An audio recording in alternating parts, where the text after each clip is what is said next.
Also, Spicer, you know I'm back, man, and I'm finna drop some. And this, I ain't gonna lie, this deep. This is about 1090J, and this about his friend, the boy that he used to just hype up and say he's so gangster, but now he exposing him because he's a rat. So we finna see. So y'all know, like, comment, subscribe. You know it's also Spicer Reacts. You know I'm back. I ain't been back since like a year, so you already know. Smash the like button before. You've been rocking with me for a while. You've likely seen King Brizzy, as he and I were both at the same prison at the same time, but we didn't know each other. While in confinement, which is the prison within the prison, I heard Brizzy rapping and singing from behind his cell door. The whole dorm was quiet from start to finish, and I immediately knew he had talent. That one time was the only time we'd be around each other until years later. A mutual friend named Brando would connect us while Brizzy was still in prison. Brando, along with a few others I've been in prison with, bro, like, we gotta think. This is like, he vouching for this man. Like, he made a whole video about this man, a documentary talking about how gangster he was, how he came from the pen, how he got whatever, like. And this is, I ain't gonna lie, this is crazy. Like, at the end, the only reason he said he did it because point him and shoot him said something, but long story short, I don't even think it was like that, because he said he was already finna do it. The whole time we damn near know, like, you ain't even gonna do it if nobody was saying nothing. All vouch for Brizzy is not only being on that, but being a genuine good person. I'd hear his story, how while in prison, Brizzy's little brother was murdered. Brizzy would be released, and shortly after, he'd be arrested for murder, charged with killing his brother's alleged killer. The news would paint a story of revenge, and the story would get even crazier when all charges against Brizzy were dropped due to lack of evidence. A Fort Myers man accused of murdering a father in South Meade County back in May is now back on our streets. Abraham Rivera was released from jail this week. He was initially charged with second-degree murder, accused of shooting and killing Eddie Powell Jr. at the Island Park Shopping Center off of 41. Investigators painted the act as a form of vengeance following an ongoing dispute between the two. We are still working to find out why the case against Rivera was dropped. I wasn't even thinking of YouTube at the time. This was something out of a movie, or something that should become one. This was the life story every rapper wished they had, and everyone in Brizzy's circle knew the potential he had. Back in 2020, I dropped a 19-minute video on Brizzy, his music, and his story. To be in prison and hear your life story was being shared and you were amassing new fans, to hear your channel hit 1,000 subscribers in only a few hours, it must have been pure motivation for him to get out and take off in the music industry. He'd message me on JPay, a prison email system, showing appreciation, and me and Brizzy would establish our own friendship as time went on. I'd communicate with his mother as she ran his social media while he was incarcerated. And 6 months after the first video, I'd make an update after his mom told me he was stabbed 15 times.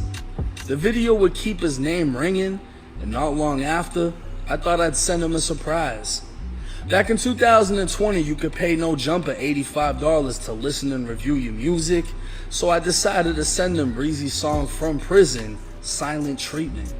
House Phone and Cam Girl would love the song, and I'd send the clip over to Brizzy's mom so she could tell Brizzy they just played his song on one of the biggest hip-hop channels on YouTube.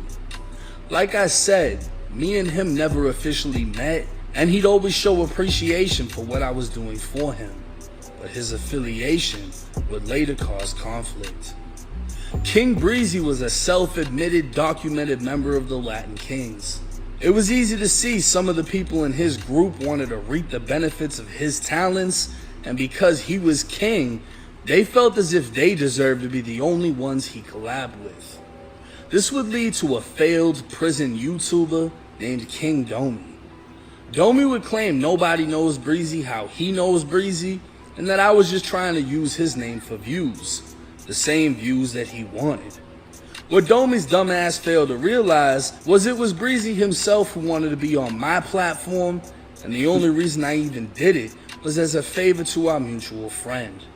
But in my eyes, if Domi's a king, he's a reflection of Brizzy, And if Brizzy can't get him to shut the Jeanette Eccles Jr. assistant bounty hunter at your service and chopping at the bit. fuck up, then Queen Domi will be the reason it all falls apart. So I took Brizzy's videos down. It wasn't until later speaking with Brizzy when he said fuck Domi, he doesn't even fuck with him. And as time went on, I'd eventually put the videos back up. Domi would fade himself out after being exposed for multiple things like kidnapping his own girlfriend and kid, and stealing money from the same king that made him a king while that king was in jail because Domi was homeless. But back to the main story. Me and Brizzy would be back on good terms after it was clear he was doing his own thing and his affiliation wasn't playing a part in his soon-to-be career.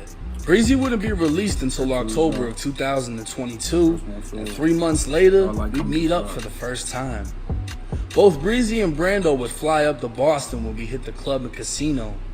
It was often asked of me to manage Brizzy, start a record company, etc., but it wasn't something I wanted to do, or something I felt like I had the time to invest in. But basically, the man told me he would start record labels, so he was doing all this stuff. He did all this stuff, y'all, just to expose him. Like, y'all don't know how deep this is, y'all. Like, this man made a whole video of him, like, giving him, like, all the fucking gangster credit. All the street credit, like, he knew him. And now we just finding out that P only met him in jail. And that was the only time. And after that, y'all got up and then, you know, etc., he got exposed. See? I ain't gonna lie. That's why with him, if y'all gonna be friends with that nigga, y'all better be careful if y'all got some snitch allegations or anything. If y'all gonna be cool with it on the J, I'm telling y'all better fucking not have none of y'all name or nothing. Cause on my mama head, y'all ass gonna be grass. Cause he gonna damn near expose y'all when somebody find out that y'all telling or whatever y'all doing. Yup. That's why I stay out the way. That's why I don't be on shit. Doing this, y'all. But y'all like, comment, subscribe, man. We're finna finish getting into this. I'm gonna skip some of this shit too. What I did say is I'll put him on however I can. Brizzy and Brando both offered money on multiple occasions for me to post him, but I never took it. I never actually profited off anything aside from the videos that I created, and I took pride in that. It's often asked what positive things I do with my platform. And to me, this was one. Finding someone in prison with talent and helping them find success. Smaller channels all wanted to interview Brizzy, knowing it wouldn't be long before he blew. But I told him don't do it. The biggest mistake I saw people make was jumping on every channel they can, repeating the same story instead of waiting. I only did an interview with Lockdown 23 and 1. My next interview would be years later on No Jumper. And in a day, it hit 1 million views. That interview currently sits at 6.5 million. Interview with Lockdown 23. The biggest mistake I saw people make. Because this shit crazy. You heard what he just said. You go on multiple platforms and repeat the same stuff. What the fuck you think you do? Your ass be repeating trying to expose snitches. And low key, you already got exposed for snitching. Like, ain't that shit crazy though? Yeah. Like, you already just said though, you see how people be having like a platform and be like such a hypocrite when they be voicing their like opinion about something. You was just friends about this man. This is about a person, y'all, literally, this is about a person that he met in jail and had some street credit or some shit, etc. And just, you know, overhyped him, dick rided him and shit, and then sent the song and shit. Like, y'all, we finna skip. Jumping on every channel they can, repeating the same story instead of waiting. I don't like that. I only did an interview with Lockdown 23 and 1. My next interview would be years later on No Jumper. And in a day, it hit 1 million views. That interview currently sits at 6.5 million and is one of No Jumper's biggest interviews in recent years. So I gave Brizzy advice and he took it. That, and I had also already put him in contact with Adam22 to get him a No Jumper interview. But before the interview would take place, Brizzy was back in jail. He'd be charged with trafficking cocaine and fentanyl, along with weed and paraphernalia, after being pulled over in a car with 3 other people. Allegedly, the person who the drugs belonged to threw them in the back seat where Brizzy sat after being pulled over. From what I heard, the charges against Brizzy would be dropped when the person who actually owned the drugs stepped up and claimed them. Whether that's true or not, I have no idea. While in jail, Brizzy would be rearrested for punching someone in the face, resulting in dude's teeth being pushed back into his mouth. Brizzy would end up serving a year in county over this incident. Once back out, I had an interview with DJ Academics planned, and I invited Brizzy knowing it would be a good look for him to get next to Academics. Brando, Brizzy, and two of Brizzy's people would come to Brooklyn, where we'd run into Tony Yayo at a hotel. Brizzy would meet Academics, and we'd hit Stylists, where I lied to the club, saying he was my artist just to get him in the picture with me that they wanted to put on the celebrity wall. I took Brando's word that Academics, and we'd hit Stylists. Y'all, my boy right there on the right, 1090J. Gee. Almost my that boy, oh God. That boy look like, gee, Eggman, and then you got other dude. His eyes look like, want to be like 21. Boy look like, oh gosh, it like a fucking crispy, Trashada, and his shirt street wrinkled. Mama, she bogus. And then he flexing the chain, 1090J bogus, flexing the chain with the rat. Like, you gonna be always having a picture with a rat, cause you just be gonna play cool with everybody. Like, dude, just expose motherfuckers, but don't be too cool, motherfuckers. You be too cool. That's why they ran your ass out of your city. Like, you seen that? Like, you be too cool with people and then trying to expose them. That ain't gonna work. I ain't gonna lie, y'all. Where I lied to the club, saying he was my artist just to get him in the picture with me that they wanted to put on the celebrity wall. I took Brando's word that Brizzy was good people, and this being the second time we'd met, I agreed. So I was willing to put him on off the strength. For the second time, I tried to set him up with a no-jumper interview. Adam would agree, and dates were set.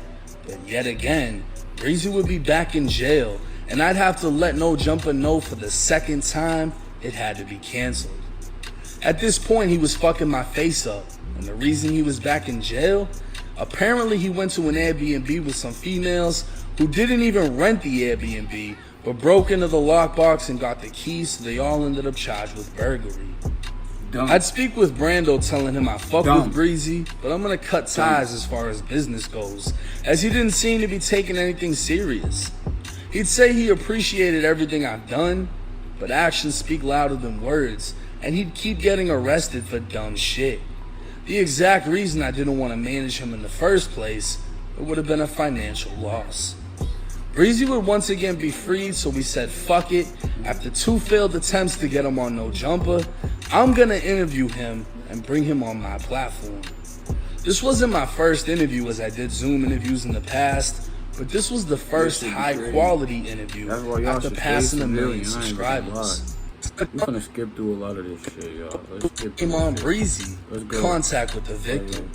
He said the other two and himself stood as lookouts until Brizzy came back out with the victim's property. So at this point, Ward not only admitted to the plan, he said everyone played a role, but mainly placed the blame on Brizzy as being the one who actually did the home invasion. Brizzy would be interviewed by investigators next. Brizzy would state he was at Ward's house with 3 others. He advised Ward said, "Let's do this," and they went to the victim's house. He advised he rushed the victim with another person, but said he didn't have a gun and only told the victim he did. Brizzy then advised everyone went inside the house and took the victim's property. So while Ward only said Brizzy did the home invasion, Brizzy said they all did. Looking back at the victim's report, the victim stated a masked Hispanic pointed a gun at him demanding money when 3 others came into the house. So it would seem Ward lied to police to protect himself and blame Brizzy, while Brizzy told the truth and said everyone did it. Damn. Both Ward and Brizzy named Braha Fields. Oh my God, Brizzy. Oh my God, Brizzy. No, Brizzy. See, I ain't gonna lie, Brizzy. That's why I ain't gonna lie, I do shit by myself. If I ever did this on illegal, y'all, I'm doing it by myself. I'm not going for none of that, cause y'all be out of order. Like, y'all be doing shit with niggas that y'all don't even fucking know for like a year. Y'all do shit. It don't even matter how long it be. It be niggas like template school soundbites niggas that will get you caught up. It don't even matter. Just don't do shit with people. Simple. Do that shit by yourself. I would recommend a 9 to 5. A 9 to 5 save lives. Shout out to my boy, Mr. Whatever his name. I'm gonna put his shit right there or something like that. Mr. Perfect or something. Shout out him though. But yeah though, a 9 to 5 save lives. This shit's stupid though, y'all. Y'all like Barnes in their interviews. Fields have been released because Let's skip a little more through this. We're gonna skip through this. Every other addressing the allegations because he knew he fucked up. He'd even spoke to a friend of mine saying he felt like these things would eventually be brought up, which was crazy for me to hear because he knows who I am. He knows what I do, and he never told me about it until after it was exposed. But what bothers me most is a week would pass and Brizzy still hadn't addressed it. Brizzy still hadn't cleared my name. This video was a clear reflection of everything I did for him, everything I put him onto, and everything that could have been. So to realize he wouldn't clear my name because he didn't want to publicly accept his paperwork, it was disappointing. Because out of everything I could have charged him for, I felt like he at least owed me that. I told him I wouldn't be making a video on what took place, but he needed to address it. And now here I am making the video. Because at the end of the day, I have my own name to defend along with my own brand. So ties between me and Brizzy are officially cut. And once again, the rumors that they try to put against me, name to defend along with my own brand. So ties between me and Brizzy are officially cut. And once again, the rumors that they try to put against me are shot down. I was making videos about Brizzy within a year of starting my channel. It wouldn't transfer over to covering rappers' paperwork until another year after. I never had a reason to look into his old cases aside from the murder, and the majority of rappers I've exposed for snitching were exposed by someone within their own city who then sent the paperwork to me. My platform just brought it to me with a conspiracy that can be used against me. But hey, it's 1090 Jake. I'm rocking with y'all, and y'all rocking with me. Until next time. I ain't gonna lie, y'all. This sad. You don't want to ever. I ain't gonna lie, y'all. That is so sad. I ain't gonna lie, y'all. He's sad. He's sad. Y'all like, comment, subscribe. I'm finna drop more though, and videos coming out on my Also Spiso channel. Everything Also Spiso. Everything Also Spiso. Y'all. I ain't gonna lie, y'all. I'm gonna knock y'all off. Y'all subscribe. But I'm out. Also Spiso react. Out. Yeah.